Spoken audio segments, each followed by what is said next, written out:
You're listening to Big World Network.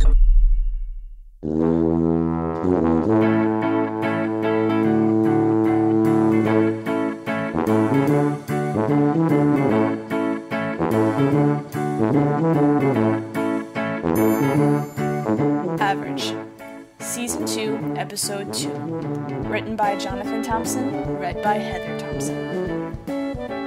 I approached the next day with the same cautious enthusiasm that you might expect from a big game hunter, who's only ever been bass fishing in a video game.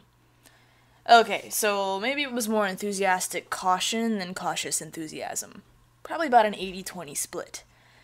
My conversations with Grace had never been what one would call lengthy, and definitely didn't even border on personal. So this was going to be tricky. Not only did I have to find time to talk to her one-on-one, but I had to get her to open up, which Grace LaGuardia did not do. I really don't think I accomplished anything at school that day. Not that I was normally scholarly, but this day was especially lax. I tested the waters at the bus stop in the morning, and things did not bode well from the start. The only acknowledgement I got from her was an angry shudder as I walked up to her side. She reminded me of how a cat would bristle and hiss when startled. For a second, I even thought she had hackles. I'm glad she didn't, though. That would have been really weird. So in the interest of self-preservation, I decided to wait for another opportunity later in the day. We boarded the bus silently and took our usual seats, by ourselves, just across the aisle from each other. I reached into my backpack and dug around for my ridiculously complicated schedule. For some reason that I will never understand, someone among the powers that be decided that it would be a good idea to put our high school in a rotating schedule. This meant that during third period, I might have gym, or trig, or American history, depending on what day it was.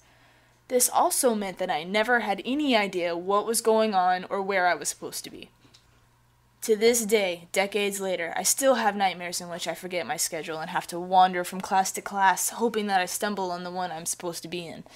I have a theory that the whole system was really just a sick psychological experiment to test the limits of the teenage mind.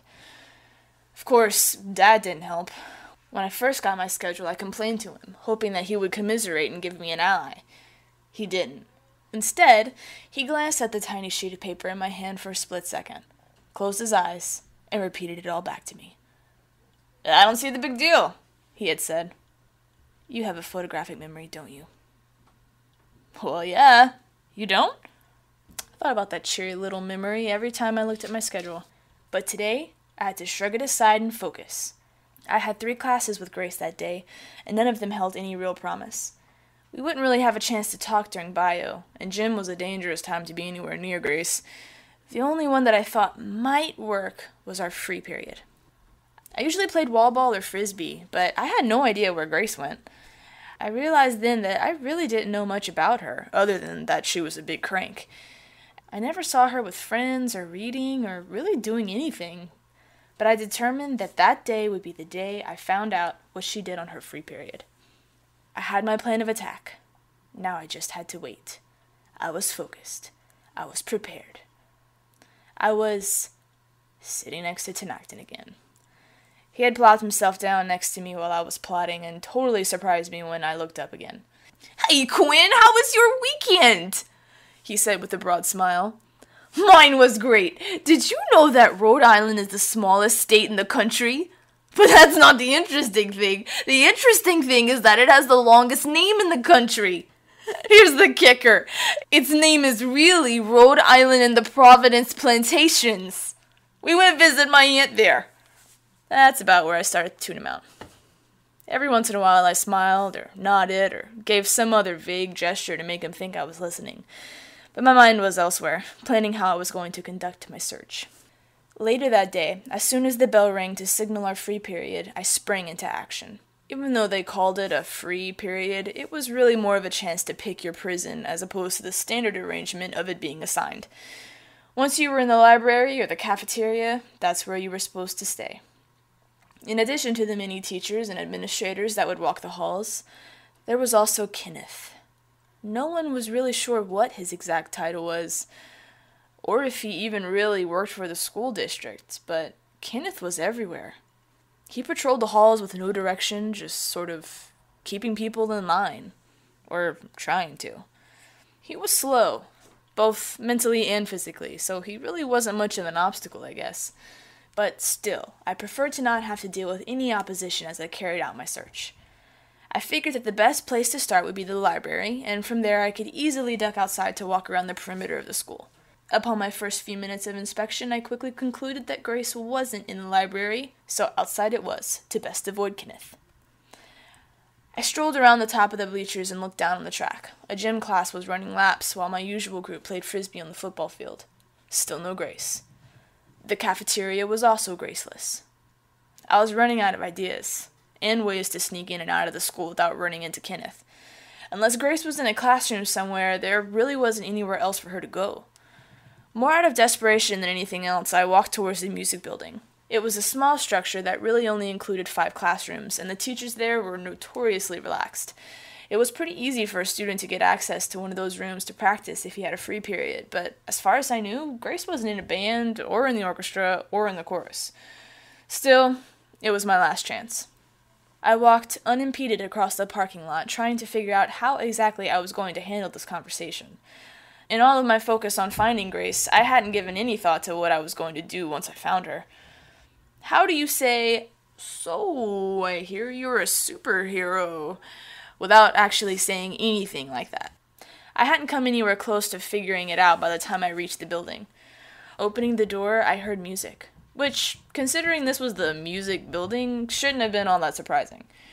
But the music wasn't at all what I expected.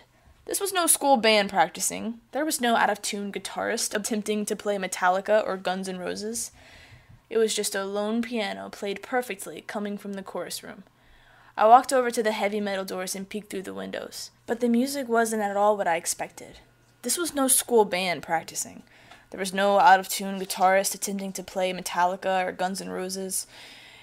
It was just a lone piano played perfectly coming from the chorus room. I walked over to the heavy metal doors and peeked through the windows. Sitting completely upright and yet totally relaxed at the keys was Grace. Her eyes were closed and she swayed slightly to the music. The piece was fast and complex, but there was no music in front of her, and she never even glanced at her hands. It was as if she was attached to the piano, playing it more by feel than by hearing or sight. Turning the doorknob, I slowly pushed the door open. "Grace?" I said when I was inside. I was so excited that I guess I overlooked the fact that she slammed her hands on the keys at my interruption. But I didn't get to finish my compliment. A book hit me in the face, specifically Catcher in the Rye, hit me in the nose. "Get out!" she shouted. Okay, yeah, sorry." I backed out of the room and then stopped. "Grace, She glared at me. "Yeah, I'm sorry," I said, closing the door. I should probably talk to Gail, I thought.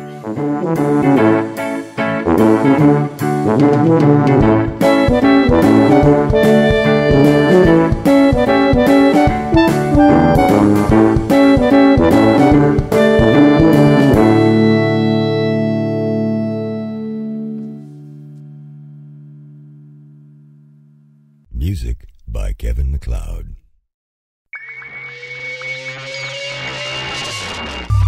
You're listening to Big World Network.